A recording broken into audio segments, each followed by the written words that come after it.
Hello engineers. So guys आप सभी का स्वागत है अड्डा 24/7 के इंजीनियरिंग के इस प्लेटफॉर्म इंजीनियर्स अड्डा पर। मेरा नाम है रजत और आज का ये सेशन उन सभी एस्पिरेंट के लिए बहुत ज़्यादा इंपॉर्टेंट होने वाला है जो एसएससी जेईई 2024 एग्जामिनेशन में सबसे टॉप मोस्ट डिपार्टमेंट को प्रेफर करते हैं, यानी कि सीपीडब्ल्यूडी की बात करने वाला हूँ मैं।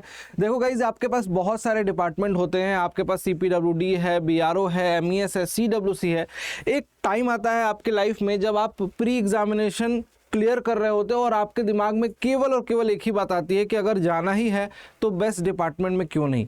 तो यहाँ पे गाइस देख सकते हो कि अगर मैक्सिमम बच्चों, मैं कहूँ कि 90% बच्चों की प्रायोरिटी, मैं तो बाकी बच्चों से भी बात करता रहता हूँ जो प्री एग्जामिनेशन सेलेक्ट करते हैं, CBT 2 लिखने जाते हैं और फाइनल सिलेक्शन लेते हैं, तो उनमें से ना मैंने ये देखा है कि लगभग 90 से 95% बच्चों की फर्स्ट प्रायोरिटी होती है CPWD।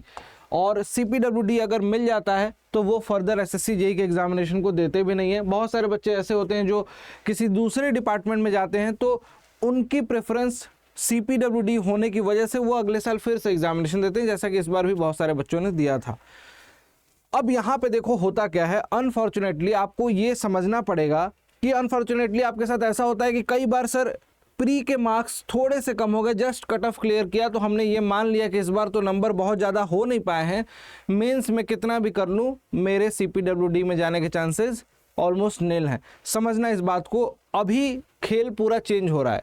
अभी आपको पता है कि CBT 1 और CBT 2 दोनों ही आपके कैसे हो गए हैं, ऑब्जेक्टिव नेचर के हो गए हैं। CBT 1 में भी आपको स्कोर करना है, CBT 2 में भी स्कोर करना है। अगर नेगेटिव मार्किंग हुई तो आप पीछे जाओगे। पहले क्या होता था, सब्जेक्टिव एग्जामिनेशन में आप पेपर देते थे तो आपको आइडिया नहीं लगता था कि सर इतने का क्यों, कितना नंबर मिलेगा। पूरा सब कुछ क्लियर कट आइडिया आपको रहता है। गलत हुए हैं तो नंबर कटेंगे, सही हुआ है तो सीधे सीधे मार्क्स मिलेंगे। ऐसा नहीं कि एग्जामिनर ने अच्छे से चेक कर दिया तो 20 दे देगा, थोड़ा सा टफ मार्किंग कर दी तो वहाँ पे 12 मिल जाएंगे, 10 मिल जाएंगे, 8 मिल जाएंगे, कुछ कुछ क्वेश्चन में 2-3 नंबर भी मिल जाते थे। तो अब वो सिनेरियो खत्म हो गया। तो अब आपकी पढ़ाई जो होगी बिल्कुल प्रिसाइज होगी, कैलकुलेटिव होगी। इस बार की जो कट ऑफ गई है गाइज, अगर उसको अगर कायदे से आप समझें, देखें आप, तो आपको एक बात समझ में आ जाती है कि सर CPWD लेने के लिए ना हमें 345 प्लस 346 प्लस स्कोर करना होगा। जनरल कैटेगरी के हिसाब से बता रहा हूँ, बाकी हर कैटेगरी की अगर बात करूँ तो 325 से ऊपर तो लाना ही पड़ेगा हमें।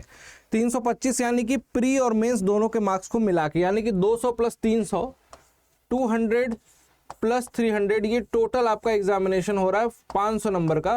500 में से लगभग हमें 340 प्लस जाना पड़ेगा।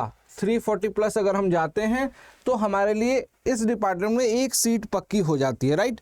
अब डिपार्टमेंट पे स्केल, ये सारे डिपार्टमेंट में पे स्केल देखोगे तो ऑलमोस्ट मोर और लेस सिमिलर होते हैं, लेकिन लोगों की जो चॉइस होती है ना, जो समाज में एक बना हुआ है धारणा है कि PWD में काम कर रहा है, सेंट्रल का CPWD में काम कर रहा है लड़का, तो यहाँ पे ना उस मेंटेलिटी के पीछे बच्चे जाते हैं और डेफिनेटली उनको पर्क्स वगैरह, बेनिफिट वगैरह उसी हिसाब से मिलते भी हैं। ऐसा नहीं है कि सारी बातें तो मैं नहीं बोलना चाहता हूँ, लेकिन हाँ, यहाँ पे इस डिपार्टमेंट में प्रेस्टिजियस डिपार्टमेंट सारे ही हैं, इसमें काम करने का मज़ा अलग है। कुछ लोगों को लाइफ जो है वहाँ पे, वर्क लाइफ वो जीने का और अलग अलग जगह, नई नई जगहों को एक्सप्लोर करने का ज़्यादा शौक होगा, तो उनके लिए military engineering services and BRO भी अच्छे डिपार्टमेंट है, बहुत अच्छे डिपार्टमेंट है। मैं ऐसा नहीं कह रहा हूँ कि CWC डिपार्टमेंट खराब है, सभी डिपार्टमेंट अच्छे हैं, लेकिन अगर टारगेट आपका रहेगा कि हम ज़्यादा से ज़्यादा मार्क्स अचीव करें तो आपका वो डिपार्टमेंट या आपकी चॉइस जो होगी वो फुलफिल हो पाएगी। तो इसके लिए प्रिपरेशन आप कर रहे होगे ना, तो आज से एक एक स्टेप, एक एक दिन को प्लान करो। एक एक दिन अगर आपने प्लान कर लिया ना दोस्त, तो आप जो प्रिपरेशन कर रहे हो उसमें आपको अपनी मंजिल में सफलता भी मिलेगी। देखो बताता हूँ क्या करना है आपको। अब जैसे एग्जाम पैटर्न तो आपको समझ में आ गया कि अब डिस्क्रिप्टिव पेपर खत्म हो गया, पेपर 2। पहले जो डिस्क्रिप्टिव होता था वो पेपर 2 डिस्क्रिप्टिव खत्म हो गया, अब क्या हो गया, ऑब्जेक्टिव हो गया। यानी कि अब पेपर 1 में अगर आपने, ध्यान से समझना, अगर पेपर 1 में आपने स्कोर कर लिया, फॉर एग्जाम्पल कि सिविल के स्टूडेंट हो, आपने 140 अटेम्प्ट कर लिया, 140 स्कोर कर लिया, ठीक, 140 स्कोर कर लिया या 130 स्कोर कर लिया, 135 स्कोर कर लिया, एक रफ आइडिया भी दे रहा हूँ, आप समझना इस बात को। और जो दूसरा पेपर है उसमें 200 प्लस चले जाते हो, 200 प्लस, तो इस सिनेरियो में जस्ट आप एलिजिबल हो पा रहे हो CPWD के लिए। 200 प्लस जाने के बाद जस्ट एलिजिबल हो पा रहे हो, देख रहे हो। तो यहाँ पे 140 145 सिविल इंजीनियर्स के लिए लाना, थोड़ा सा टफ हो जाता है। बाकी बच्चे बाकी ब्रांचेस के लिए तो यहाँ पे 160 लाना है, ठीक, 165 लाना है, तो उनके लिए थोड़ा सा ये सिनेरियो टफ हो जाता है। लेकिन दूसरे वाले पेपर में ना, इस बार का जो पेपर पैटर्न था उसको देखते हुए ये आपको लगा होगा, और CBT 2 के पेपर को आपने देखा होगा तो ये फील हुआ होगा कि सर CBT 1 से ना मोर और लेस सिमिलर था। उसमें कोई ऐसा नहीं था कि आपको बहुत हाई लेवल के, जैसे हमने पहले भी आपको बताया था, गेट लेवल के क्वेश्चंस नहीं पूछे जा रहे हैं। तो गेट लेवल के क्वेश्चंस आएंगे नहीं, तो गेट लेवल के क्वेश्चंस लगाने भी नहीं है, ये आपको समझना पड़ेगा। अननेसेसरी चीज़ों में उलझे रहोगे तो आपका समय बर्बाद होगा और कुछ नहीं होगा। 4-5 महीने बस बचे हुए हैं, इसी महीने को यूटिलाइज करना है। तो यहाँ पे आपको ज़्यादा से ज़्यादा स्कोर करना है। और मैं सच बता रहा हूँ गाइस कि आप में से हर एक स्टूडेंट जो एवरेज है, बिलो एवरेज है, अगर मेहनत करता है ना तो यहाँ पे 250 प्लस स्कोर कर सकता है। 250 प्लस स्कोर करने के लिए आपको दिन रात एक करना पड़ेगा। आपको रोज के रूटीन में कम से कम 7 से 8 घंटे की स्टडी शामिल करनी पड़ेगी, मतलब इंक्लूडिंग लेक्चर्स वगैरह देखते हो, अगर आप टीचर से पढ़ते हो उनके लेक्चर को इंक्लूड कर लिया तो कम से कम 8 घंटे का समय आपको पढ़ाई के लिए देना पड़ेगा। 8 घंटे बोल रहा हूँ, जिसमें 4 घंटे सेल्फ स्टडी के लिए। अगर 4-5 घंटे आप लेक्चर्स देख रहे हो तो उतने ही 4-5 घंटे आपको सेल्फ स्टडी करनी है। अगर ऐसा बैलेंस नहीं है, आप केवल लेक्चर में लगे रहते हो, आप केवल लेक्चर्स देखते हो, नोट्स बना लेते हो, बंद करके रख देते हो, सेल्फ स्टडी नहीं कर रहे हो, तो ये अचीव करना बहुत टफ हो जाएगा, मुश्किल हो जाएगा। क्योंकि बहुत सारे बच्चे होते हैं ना कि एक पर्टिकुलर सिचुएशन बता के उसके 10 एप्लीकेशन है, उन एप्लीकेशन को समझ ही नहीं पाते हैं। कुछ भी एग्जांपल ले सकते हो, जैसे सब्जेक्ट में कोई फॉर्मूला है, आपको बताया डिस्टेंस ऑफ विजिबल हॉरिजॉन का फॉर्मूला लिखवा दिया, आपको पता चला उसी से रिलेटेड क्वेश्चन आ गया कि यहाँ पे शिप से वो कितनी डिस्टेंस होगी, कहाँ तक विजिबिलिटी होगी, आप समझ ही नहीं पाए कि उसी टॉपिक से क्वेश्चन था। तो एप्लीकेशन को समझने के लिए प्रैक्टिस ज़्यादा करनी होती है, और एप्लीकेशन बहुत सारे बन सकते हैं, मतलब क्वेश्चन बहुत सारे बन सकते हैं। तो वो सारी चीज़ें आपको प्रैक्टिस में दिखानी पड़ेगी। अब आप समझ गए कि भाई ऑब्जेक्टिव दोनों हो चुके हैं पेपर, ठीक। अब ऑब्जेक्टिव पेपर में 3-4 चीज़ें मैं ना आपको बहुत अच्छे से बताऊंगा कि जो आपको हम क्लासेस में पढ़ाते हैं, जिस तरीके से, जिस टेक्निक से, वो टेक्निक आपके साथ शेयर करने जा रहा हूं मैं। देखिए, अब जैसे मान लो कि फॉर एग्जांपल आप SSC JEE ही देने वाले हो, और SSC JEE से पहले और भी छोटे छोटे एग्जामिनेशन अभी हो रहे हैं। सिविल इंजीनियरिंग के पेपर आएंगे, जैसे BEL है, BHEL है, बार का भी एग्जामिनेशन, बहुत सारे एग्जामिनेशन, छोटे छोटे एग्जामिनेशन होते रहेंगे। कम वैकेंसीज वाले एग्जामिनेशन होंगे, उनके पेपर आएंगे। सबसे पहला काम करना है कि रेगुलर हमसे YT पे टच में रहो, जिसमें हम लोग वो सारे पेपर आपसे सॉल्व करवाते हैं, आपको क्वेश्चन कराते हैं डेली बेसिस पे। मैं 8 PM पे इंजीनियर्स अड्डा के चैनल पे आपको क्वेश्चन कराता हूँ। ये क्वेश्चंस आपके SSC JEE में बहुत ज़्यादा कारगर साबित होंगे, बहुत ज़्यादा हेल्पफुल होंगे। SSC JEE के लिए भी सीरीज चल रही है, आपको कोई भी क्वेश्चन JEE लेवल का कराया जाए तो उन सभी JEE लेवल के या AE लेवल के क्वेश्चंस को आपको सॉल्व करना है डेली बेसिस पे। अगर क्लास में पढ़ रहे हो तो आप डाउट पूछिए, अगर क्लास में आप नहीं हो, मेरे से जुड़े हुए नहीं हो, मुझसे आप डाउट डायरेक्टली नहीं पूछ पा रहे हो, आपके कोई भी डाउट हो, पर्सनल डाउट भी पूछ सकते हो प्रिपरेशन प्लानिंग से रिलेटेड, कि सर सब्जेक्ट कौन से पहले पढूं, सब्जेक्ट की स्टार्टिंग किस सब्जेक्ट से करूं, अगर सोम पढ़ना है तो इससे पहले कुछ पढ़ने की जरूरत नहीं है क्या, या RCC पढ़ने से पहले क्या सोम मुझे पढ़ लेना चाहिए क्या। इस तरीके के डाउट बहुत सारे बच्चों को आते हैं और कंफ्यूज होकर ना रैंडम स्टार्ट कर देते हैं। वो काम नहीं करना है, समय बर्बाद होगा, समय बर्बाद करना नहीं है। तो डाउट के लिए आप क्लास में जुड़े हो तो मुझसे पूछ ही सकते हो, डाउट क्लासेस भी रखी जा रही हैं। और अगर अलग से भी अगर बात करना है तो अड्डा 24/7 के एप्लीकेशन में ना एक ऑप्शन है आप सभी के लिए, कम्युनिटी, है ना। अड्डा 24/7 में एप्लीकेशन को डाउनलोड करोगे, नीचे कम्युनिटी आएगा, कम्युनिटी पे क्लिक करके आपको सिविल बाय रजत सर करके एक ग्रुप दिखाई देगा, उस ग्रुप को ज्वाइन करके उसमें मेरे से बात कर सकते हो आप लोग, ठीक। पैटर्न वाइज क्लासेस आपको रेगुलर प्रोवाइड कराई जा रही है, सेल्फ स्टडी कर रहे हो या कहीं से भी स्टडी कर रहे हो, आपको हमेशा समझना है कि जो नया पैटर्न है, जिस तरीके से क्वेश्चन आ रहे हैं, जिस तरीके से क्वेश्चन का लेवल, पैटर्न कहने का मतलब क्वेश्चन के लेवल इस समय जो पूछे जा रहे हैं, उन पर्टिकुलर क्वेश्चंस की प्रैक्टिस बहुत जरूरी है। इसमें आपको PYQ बहुत हेल्प करते हैं आइडिया लगाने के लिए, और साथ ही साथ कुछ नए क्वेश्चन जो फ्रेम्ड हो उसी पैटर्न पे, उसी नए पैटर्न पे, ठीक। नॉन टेक की इंपॉर्टेंस बहुत ज़्यादा हो जाती है, क्योंकि जो पहला एग्जामिनेशन है ना, उसी में अगर आपकी गाड़ी आगे ना बढ़ पाए, इस 100 नंबर जो नॉन टेक का आता है, उस 100 नंबर में अगर मान लो कि आपके प्रॉब्लम हो गई, 100 नंबर में ज़्यादा स्कोर नहीं कर पाए, रीजनिंग और आपका GK GS वाला पोर्शन है, तो आपको दिक्कत आ जाती है। मतलब ये पूरी चीज़ों को बैलेंस करना है। नॉन टेक के लिए डेली का 2 आवर का ड्यूरेशन आपको देना पड़ेगा बॉस, 2 आवर का डेली का ड्यूरेशन आपको देना पड़ेगा सेल्फ स्टडी के लिए।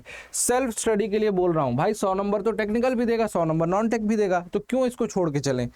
फिलहाल हम 2-2 घंटे से स्टार्ट करेंगे। लास्ट टाइम पे मैं आपको बताऊंगा सोर्सेज कि कहाँ कहाँ से कौन कौन से करंट अफेयर के पोर्शन को रिवाइज करना है। करंट अफेयर पॉलिटी, दो चीज को एकदम साथ लेके चलना है। करंट अफेयर पॉलिटी मिस नहीं होनी चाहिए। पॉलिटी करंट अफेयर दोनों स्कोरिंग है लगभग। पॉलिटी से आपको 8 या 9 क्वेश्चन आपको पेपर में देखने को मिल जाएंगे। करंट अफेयर से, करंट अफेयर की बात बताऊं, करंट अफेयर से भी 7 से 8 क्वेश्चन, कुछ आपको हिस्ट्री में भी लगेगा कि एक हिस्ट्री नहीं करंट अफेयर के ही क्वेश्चन आ गए हैं। तो ऐसे क्वेश्चंस देखने को मिलते हैं। तो आपको ये पूरा पोर्शन अच्छे से स्ट्रॉन्ग करना है, इसको रेगुलर बेसिस पे पढ़ना है। रीजनिंग की प्रैक्टिस धीरे धीरे करनी है। रीजनिंग के 50 क्वेश्चन आपको एक दिन में जब भी समय मिले, आप ये नॉन टेक पढ़ने बैठ रहे हो, 1 घंटे का समय लेकर रीजनिंग सॉल्व कर दिया। 1 घंटे मैं कह रहा हूँ 40 मिनट में 50 क्वेश्चन 30 मिनट में लाना है। 50 क्वेश्चन की स्पीड को 30 मिनट तक लाना है। धीरे धीरे होगी, अभी नहीं होगी। शुरुआत में 1 घंटे लगेंगे, 50 मिनट लगेंगे, 55 मिनट लगेंगे, 45 मिनट लगेंगे, लेकिन प्रैक्टिस करते जाना।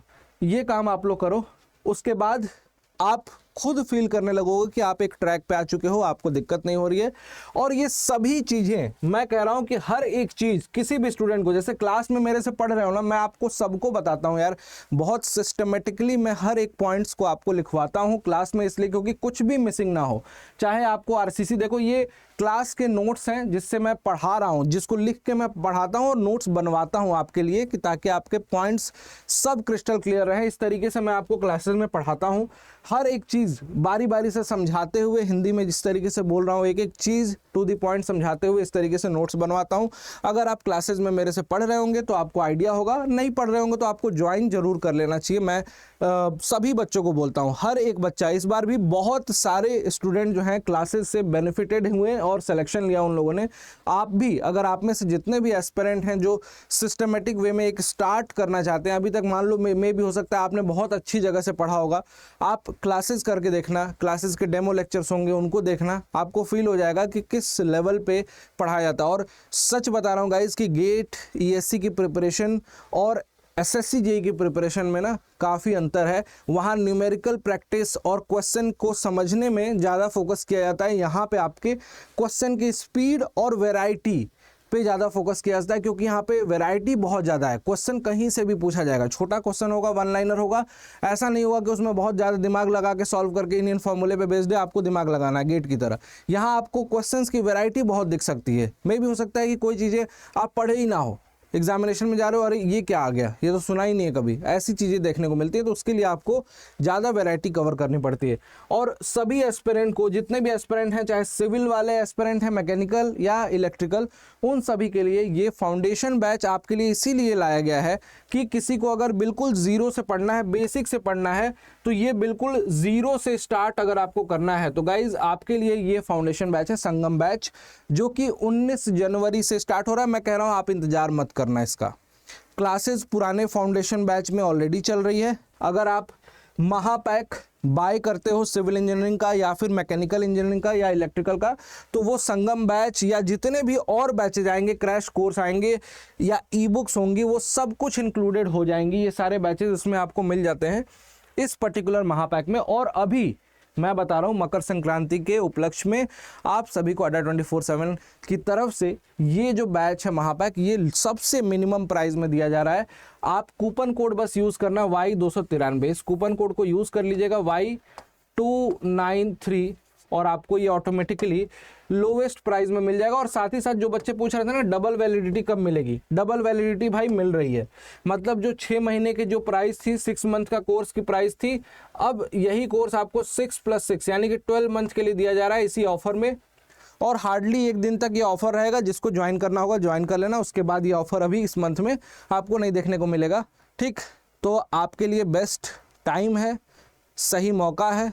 ठीक, और पढ़ने का सबसे बेस्ट संसाधन जो बोल सकते हैं ना, एक तरह से बोल सकते हो कि इसमें सब चीज़ मिल रही है। Classes, live classes, recorded video, e book, test series, सब कुछ मिल जा रहा है। तो आप ज्वाइन कर सकते हो। 12 मंथ वाला महापैक जो है 12+12 यानी कि 2 साल तक आपको मिलेगा, 24 मंथ तक वैलिड होगा।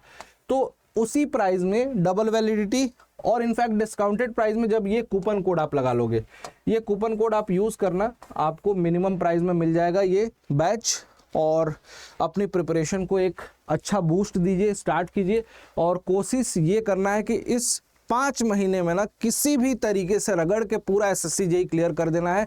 एकदम कायदे से पढ़ना है, कोई भी इफ बट डाउट नहीं लाना अपने दिमाग में, फोकस्ड वे में पढ़ना है और बस सिलेक्शन पे ध्यान रखना है, टॉप मोस्ट डिपार्टमेंट पे ध्यान रखना है। Thank you so much. उम्मीद है कि आपने आज से मन बनाया होगा पढ़ने का और आज से पढ़ना स्टार्ट करोगे। Thank you so much guys, bye bye, take care.